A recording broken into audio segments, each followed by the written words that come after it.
আমাদের মুসলমান ভাইরা 20 তারিখ থেকে লিয়ে 24-25 তারিখ পর্যন্ত কেউ যে ট্রেনে সফর করে পুরো ভারতবর্ষ এই যে রাম জন্মভূমির মুক্তি রাখা হইল, রামের মুক্তি রাখা হইল, ওই দিন তারা পুরো পৃথিবী দেখে লাখ লাখ মানুষ।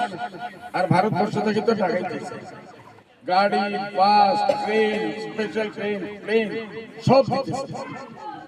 এর জন্য বিজেপির প্ল্যান বহুত বড়। এটারে আমরা ফ্লাইং ফেল করতে লাগবো, শান্তি রাখতে লাগবো। আমরা কেউ যে এই কয়েকদিন ট্রেনে সফর করি এই জিনিসটা একজনে আরেকজনে জানাইয়া দিবেন। নিজের বাড়িতে থাকো, শান্তিতে থাকো, নামাজ পড়ো, আল্লাহর কাছে দোয়া করো। বিজেপি আমাদের সবচেয়ে বড় শত্রু, জানের শত্রু, দিনের শত্রু, ইমানের শত্রু, আজানের শত্রু, মাদ্রাসার শত্রু, মসজিদের শত্রু, মা বোনের পর্দার শত্রু, আমার ইসলামী কানুনের শত্রু, তালাকের শত্রু। এইসব জিনিস আল্লাহ কোরআনে আমাদের এটা আমাদের মুসলিম পার্সন। तो वहीं अयोध्या में राम मंदिर की प्राण प्रतिष्ठा को लेकर मुसलमानों को भड़काने वाले बदरुद्दीन अजमल को केंद्रीय मंत्री गिरिराज सिंह ने जवाब दिया। गिरिराज सिंह ने कहा कि बीजेपी मुसलमानों से नफरत नहीं करती, बल्कि इसके उलट सबका साथ सबका विकास के साथ चलती है, जबकि बदरुद्दीन जैसे नेता मुसलमानों को डरा धमकाकर अपनी राजनीतिक रोटियां सेकते हैं। बीजेपी सबका साथ सबका विश्वास के साथ चलती है और बदरुद्दीन अजमल को भले नफरत हो बीजेपी से, बीजेपी मुसलमान से नफरत नहीं करती। और आपने देखा होगा वो मुसलमानों को डराएं, धमकाएं, उनमें भ्रम पैदा करें, लेकिन इकबाल अंसारी जो राम जन्मभूमि के पिटिशनर थे, उनके पिताजी, वो जा रहे हैं और पूजा में भी सम्मिलित होंगे। बदरुद्दीन अजमल जैसे लोग ही समाज के लिए,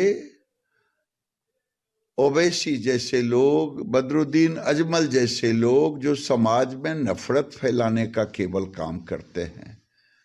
भारतीय जनता पार्टी सर्वधर्म में भरोसा रखती है और सर्वधर्म का सम्मान करती है। इनके तरह नहीं है कि जो नहीं माना मुस्लिम धर्म वो काफिर है, यही इन लोगों का धर्म है।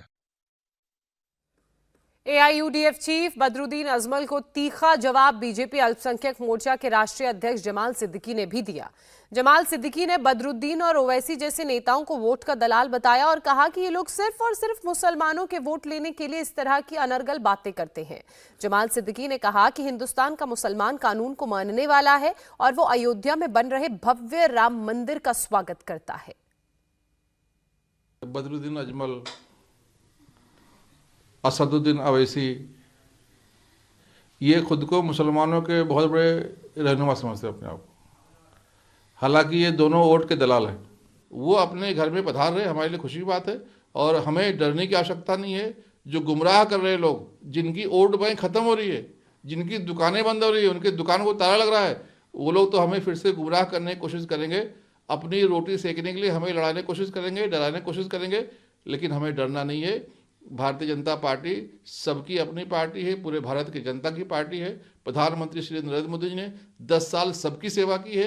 सबका साथ सबका विकास को जो नारा दिया था उस पर उन्होंने काम किया है। गरीब कल्याण के लिए सबको अनुदान दिया है, सबको योजनाएं दी हैं और सबसे ज़्यादा योजनाओं का लाभ मुसलमानों का हुआ है। इसलिए हमें किसी कहने मानना नहीं चाहिए। हमें एकता के साथ, भाईचारे के साथ रहना है और हम सब खुशी मनाएंगे उस दिन। अपने मुस्लिम भाइयों से, खास तौर से देशवासियों से कहना चाहूँगा कि हमारे पास विश्व का सबसे बड़ा नेता, विश्व लीडर श्री नरेंद्र मोदी जी हैं, जो हमारे प्रधानमंत्री भी हैं, 140 करोड़ भारतीयों के प्रधानमंत्री हैं। उन्होंने कहा है कि हमें दिवाली सेलिब्रेट करनी चाहिए। उन्होंने सबसे आह्वान किया है, 140 करोड़ भारतीयों से आह्वान किया है, हमें प्रधानमंत्री श्री नरेंद्र मोदी की तरफ देखना चाहिए और उनके आह्वान पर बाहर निकलकर सच में हमें दिवाली मनानी चाहिए। 500 सालों के बाद भगवान श्री राम अयोध्या में पधार रहे हैं। 500 साल से अटका हुआ राम मंदिर वो बनकर तैयार हो गया है। ये हमारे लिए भी गौरव की बात है। उसको एक मंदिर के रूप में देख रहे हैं। जब उसकी वहाँ पर प्राण प्रतिष्ठा हो रही है, हमें जरूर खुशी मनानी चाहिए, हमें बधाई देना चाहिए एक दूसरे से। इससे हमारी कौमी यकजहती मजबूत होगी, गंगा जमनी तहजीब मजबूत होगी, हिंदू मुस्लिम भाईचारा मजबूत होगा और उसका आर्थिक लाभ भी होगा।